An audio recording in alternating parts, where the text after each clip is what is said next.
Welcome in, Cowboys Nation, to another episode of Doc Talk with Dr. Boothby of OSMI down in Fort Worth, Texas. How's it going, Doc? Hi, guys. Happy Monday, and looking forward to digging into a little Cowboys football with y'all. Yeah, and I'm going to pick up where we left off last time in saying that the Cowboys drafted and signed a bunch of players who didn't have a whole lot of injury things going on with them this year. So that's the good news, right? Great Uh, news. Great news. Always good to start off on a good foot. That's for sure. Right. However, there was a specific player in Luke Schoonmaker who had a few injuries in college. Everybody gets dinged up. But the reason why I wanted to specifically point this one out is because the last game of his career in college, he had another shoulder injury. So let's kind of take you back to Luke Schoonmaker, Doc. He had Sure. a sprained AC joint in one of his shoulders, and then he sustained another injury in the final game of his college football season in the other shoulder. So, a couple questions here. How concerning is it that there's a string of shoulder injuries here? And what the heck exactly is an AC joint sprain? Sure, sure. No, good questions all around. And you know, um, really, the shoulder is a common injury spot for people, and the reason for that is just there's so much, inherent instability in essence in the shoulder, right? So in my opinion, I think it's the coolest joint around, right? It can go forwards and sideways and up and down. So whenever you have a joint that has that much flexibility and that much range of motion, it kind of by definition is inherently unstable.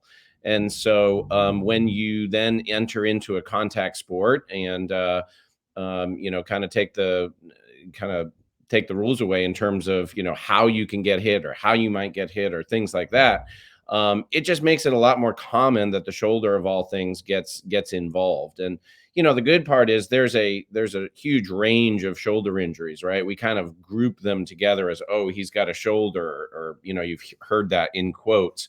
But that can range anything from just a contusion or bruise or sprain, to something somewhat more serious like an AC joint injury that we'll talk about in a minute, or it could be something more serious like a labral injury that we talked about last time. So there's a whole range of stuff that can happen in this. Oh, he's got a shoulder, some of which are important and some of which heal up pretty quickly.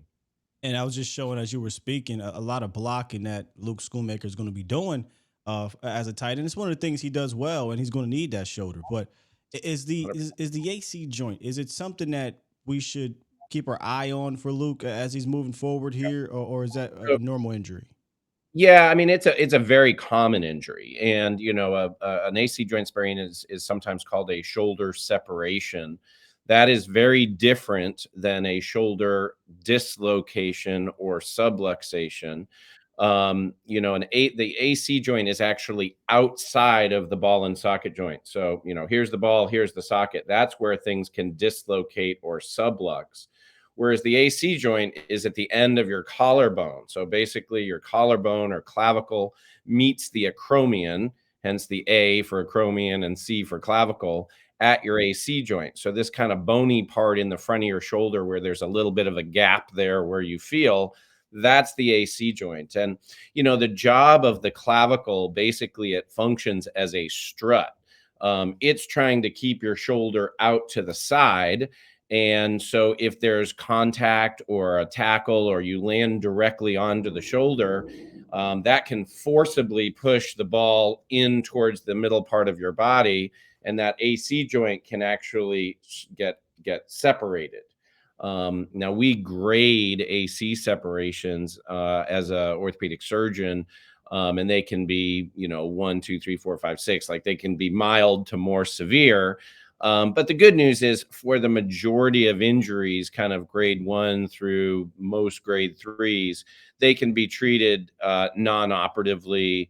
They'll heal over time. And although there may be some deformity, if they were to take their shirt off, that AC joint may have a bump there. From a functional standpoint, it still works very well at keeping the shoulder out to the side.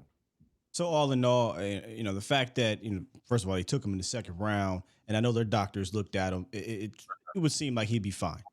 Absolutely, and, Yep. if that was kind of the extent of the discussion, means he had a mild AC joint, Right. he couldn't play, for a few games. These usually get better in that 4 to 6 week range, and, people get back full function and don't look back. Good to know. Great to know. We'll need Luke this season. We'll also need, when I see we Dallas Cowboys, we'll also need Michael Gallup. And Michael Gallup kind of kicked off Doc Talk last year when he decided to have his when he got the ACL surgery back in February, I think it was. Sure. So here we are, almost a full year to the day he starts training camp again, and he's past a year now, right? Almost a year Right. and a half for the surgery. And this is what Michael Gallup had to say heading into this training camp. He says, quote, "I was thinking too much. My knee was feeling sore and it was just different. I never really had it like I never really had it like that last year. And this year it's different. I feel springy again." Sure. I love to hear that. And I know one Yeah. of the things that we don't really think about when it comes to these type of injuries is the mental aspect of it. But I want to ask you about both here. Is it Sure. likely that there's been further physical improvement for the ACL, and kind of talk about that mental aspect too? Sure. No, great questions, and I love it too when athletes are transparent like this, because this is very reminiscent of what we kind of see all of our athletes go through, with ACL reconstruction. So, to answer your first question on the medical side, it has there been physical improvement? The answer is absolutely unequivocally yes. And just because at 6 to 9 months, the ACL graft itself, what we've actually reconstructed in the knee, has kind of healed up and is firm and is feeling good. The surrounding tissues are still, recovering from that injury. So, the capsule and some of the muscles around the knee are still going to be behaving slightly differently. That first year back, there's going to be more effusion, more swelling, when he goes hard on the knee. And so, from a physical standpoint, once you get a year, even up to 18 months out, all of those things start to calm back down and kind of get more normal, right? So there's functional improvement in terms of, hey, you can go back to play sports and you're healed up enough to go run and jump and get hit. But then there's normal feeling, and having all of those inflammatory mediators start to come back, really makes the player feel much more confident. And because we have two knees, Mm. we can compare them very easily from one to another. So he last season was saying, gosh, this knee doesn't quite feel the same as my normal knee, my god-given knee. So that's hard on a patient, a patient or a player mentally. And so that kind of brings us into your second point in terms of, how much does the mental aspect, kind of account for this? And there's a significant portion, and he's got to feel confident in that knee, not just that it's not going to give out, but that he can be explosive, that he can make plays, and he can do those without thinking about it, right? Like, it's going to be there. If he's worried about, hey, can I make this cut or can I make this jump? The moment's already going to be past. Yep.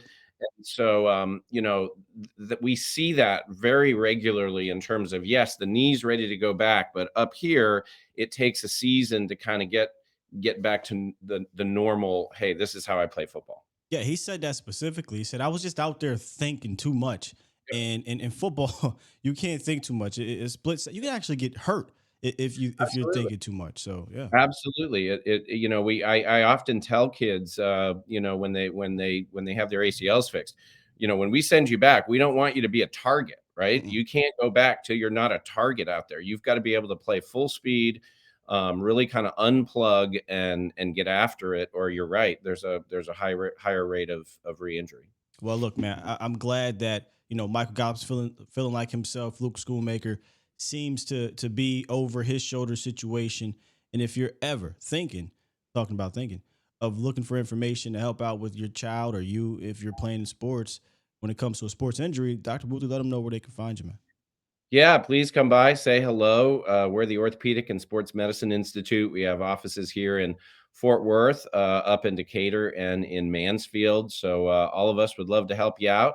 And you can reach us at 817-529-1900, or you can find us on the web at www.osmifw.com.